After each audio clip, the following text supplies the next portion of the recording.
One of my favorite moments in the beginning of the movie is when she's talking about Cameron Diaz is talking about his tie, and he Mm-hmm. says that line about how like, oh, it's like a power tie. It's like supposed to make you feel powerful. Something about that makes you really like, at least with me, I kind of look at that. I'm like, I kind of like, oh, that's kind of sad. Like he's like he because it's not like he's not. Oh, to some degree, he is aware that he has a problem with kind of letting people walk on him. He's just a nice guy, Mm-hmm. and to see that like he has a power tie, like he thinks of his tie. He's like, I'm gonna wear this tie because it makes me feel powerful.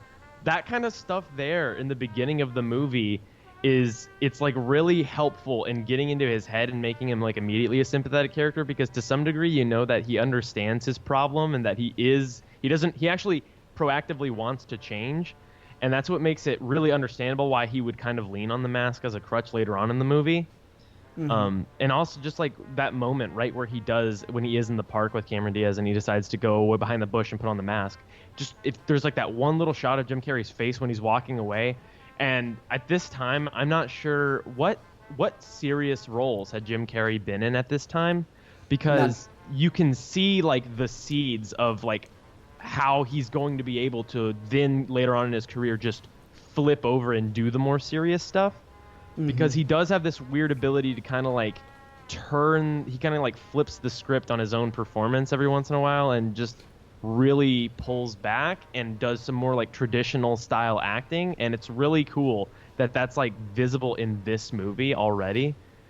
It's people are going to call me crazy for this. I know they already have on Twitter as I've talked about it, but we've had a lot of really good dramatic actors play the Joker, and they've done varying levels of good jobs. I don't even hate everything about Jared Leto's performance. I think he was doing the best he had with what they gave him in the script to some degree. I think But that's I true. really honestly want to see an actor who can do drama but has a background in comedy play the Joker. Mm-hmm.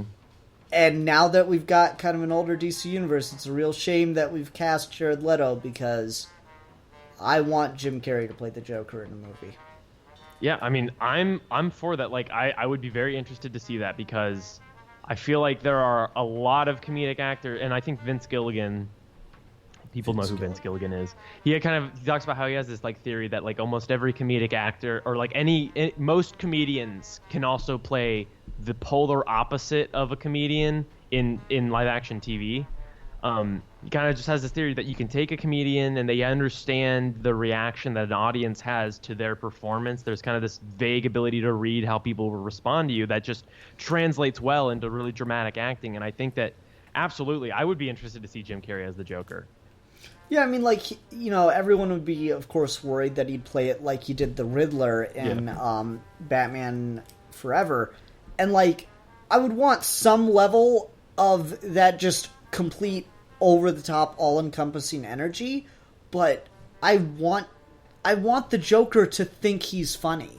Mm-hmm. I really need that. Like, that's the thing I love the most about Mark Hamill and Jack Nicholson's performance. But neither of them, like Mark Hamill more so, but even then, it's really far in between where Mark Hamill's Joker got to be dramatic. And same with Jack Nicholson. He gets like one or two scenes as the Joker where he's actually being dramatic. I want the Joker that gets to go back and forth between those. Mm-hmm. And I feel like Jim Carrey's the guy who could do it.